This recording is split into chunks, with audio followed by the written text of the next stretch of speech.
Welcome back my YouTube channel. Okay, today I'm gonna show you 2025 makeup trends, idea, maybe predictions, right? Ингэж халцууч.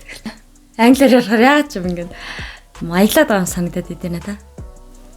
Та нарт тэгдэг үү? Anyway, 2025 онд ямар хуу мейкапууд тренд болох магадлалтай байгаа талаар би та нарт видео оруулъя гэж бодсон.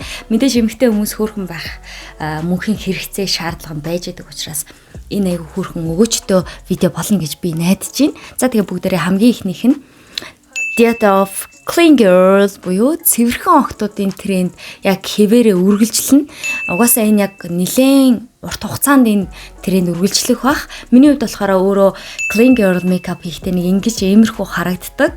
За бусад Европ эмэгтэйчүүд ингэж харагддаг байх нэ. Тэгэхээр Clean Girl бол маш цэмцгэр тийм айгу айтайхан мейкапууд байгаа даа байхгүй юу? Хөнкөн бодцсон те. Тэнгүүтээ үсэн гөлчхөр байж болж гин. Эсвэл үсээ зүгээр нойрхцсан юм шиг нейтон хоошоогоо ингээ саманчиж болж гин. Яг иймэрхүү чиг хандлагууд драфтын нэгээр байж л байгаа юм байна. Хоёрт нь болохоор individualistic style буюу жоохон хөдөлмөр зарцуулсан, дээрэс нь өнгөнүүдээр хооронд нь тоглолт хийсэн тиймэрхүү мейкап энэ жил бас тренд болох магадлалтай байгаа юм байна. Та нар ингээд туршиж үзээрэй заяа. Тэгээд яг уу би бол ер нь ингээд индивидуалистик хийгээд хөмсгөө алга болгож жагаад ингээд 9 шидийн өнгөөр ингээд нүдэ бодохоор надаа нэг юм сонин харагдаад идэв. Алиса гайхамшигын оронд дээр нэг юм нөгөө хатан нэдэн штэ нэг улаан хатан жижиг. Тэрний царайтай төстэй харагдсан.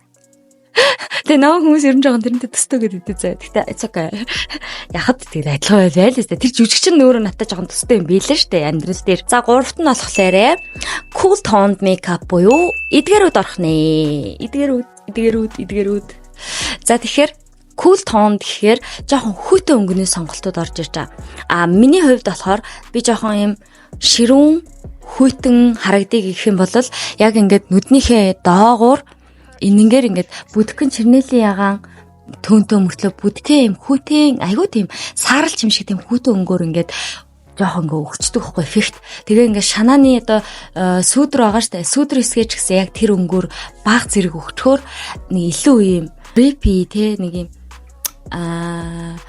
cool харагддаг байхгүй. Энэ драфтын 3-аар cool toned makeup орж ирсэн байна. Дөрөвт нь berry stained lips буюу одоо эдэр ингээд dark toneтэй. Ер нь бол жоохон dark уруулын будагнууд эргээгээд одоо модонд орж ирж байгаа. Бид нар өмнө нь gloss bomb те тийм уруулыг илүүд үзээд юу адаг гэсэн штэ. Илүү гоё natural байхыг сонгож исэн бол 2025 онд энэ маань бүр эсрэгээр эргээд илүү dark, илүү тийм тод хүрээлэлтэй, тийм cherry түүнтэй, dark brown, бүр black те.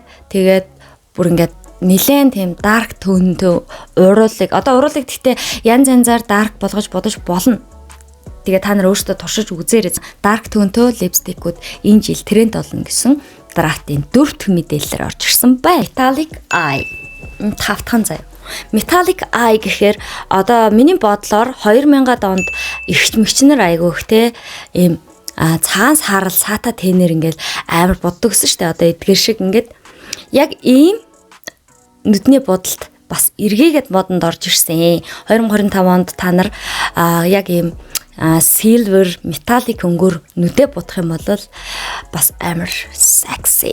Иймэрхүү зүйлүүд байна. Өнөөдөр миний бодсон бодолд болохоор би нэг reel оруулсан. Одоо та нарт харуулъя. Энэ болохоор dark feminine energy-г тодорхойлсон. Одоо яг dark feminine гэхээр ойлгохгүй хүмүүс байх юм бол жоохон өрөөнд ороод ирэхэд тэр өрөөнд байгаа бүх хүний анхаарлыг өөртөө татдаг, өөртөө итгэлтэй нэг юм нялцгансан найланхаа юм эмэгтэй биш, хүчрэхэг, илүү шийдэмгий, амар секси те ийм эмэгтэйчүүдийг энергийг нь dark feminine ер нь ингэж ангилд юм билээ штэ. Dark feminine energy, light feminine energy. Light feminine energy дээр болохоор илүү гэгээлэг, ялтамхан те ийм эмэгтэйчүүд багтдсан байна. Харин dark нь болохоор өөртөө итгэлтэй, хуурц. Тэгээд тэр өрөөнд орж ирээд бүх хүний анхаарлыг өөр дөрөө авсан ч тэр нь тухтай биш байдгүй. Зүгээр ингээд тухтай биш байд юу гэдэг лээ. Тухтай биш байдаггүй. Тийм зөв штэ.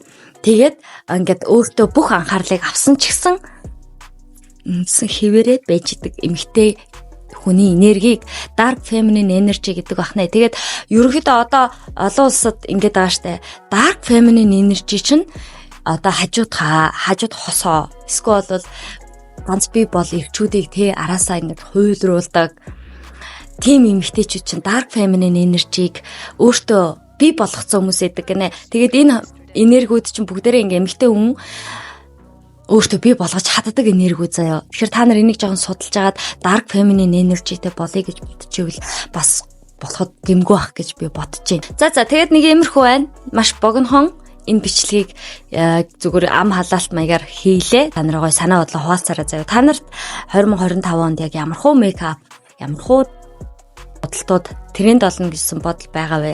Тиймэрхүү бодлоогоо бол хуваалцаарай. Дээрээс нь та нарт яг ямар гоё мейкап зөгтөг вэ ч юм уу те? Гоё байгаа эмэгтэй, сайхан байгаа эмэгтэй, үзэсгэлэнтэй байгаа эмэгтэйгийн ард маш их зохион байгуулалт, маш их хөдөлмөр, маш их төлөвлөгөө те явж идэг хэвгүй юу? Өөрийгөө арчилж чадж байгаа эмэгтэй амьдралаа, гэр орноо, тэг үр хүүхдээ, нөхрөө, ажлаа, тэг бүх юмаа гоё авч чаддаг гэж би итгэдэг за. Энэ бичлэгээ энэ үргээд хэдүүлээ дуусгая. Ямар ч байсан тэгээ энэ бичлэг таалагдсан бол subscribe дараад лайк дараарай. Тэгээд энэ нь болохоор надад маш их тус дэм болж байгаа хэлбэр байдаг шүү. Тэгээд баярлалаа.